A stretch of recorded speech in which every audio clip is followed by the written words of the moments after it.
Iran এবং Israel যুদ্ধ চলছে। প্রথম খেয়ে আক্রমণ করেছে ইসরায়েল, কিন্তু পরবর্তী তারা প্রতিরোধ হামলা করেছে ইরান। কিন্তু আমাদের বাংলাদেশের দিকে তাকান, বাংলাদেশের মধ্যে যদি আমেরিকা অথবা ভারত আক্রমণ করে অথবা ইসরায়েল যদি আক্রমণ করে, তাহলে আমরা কি প্রতিরোধ করতে পারবো না?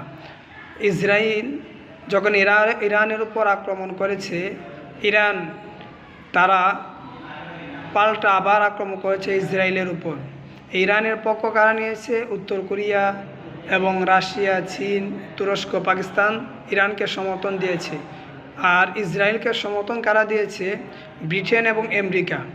ইসরায়েল আক্রমণের সময় বলেছে যে সম্পূর্ণভাবে তারা নজর রাখছে আমেরিকা।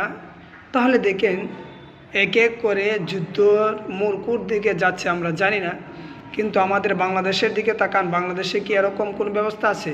কোনো শত্রু রাষ্ট্র যদি বাংলাদেশের উপর আঘাত করে, তাহলে এর মোকাবেলা কি করতে পারবে? আমরা যারা রাষ্ট্র ক্ষমতার মধ্যে যাই, গিয়ে শুধু কিভাবে টাকা আত্মসাৎ করা যায়, দুর্নীতি করা যায়, অন্য বিরোধী দলকে কিভাবে ঘায়েল করা যায়, এই নিয়ে ব্যস্ত।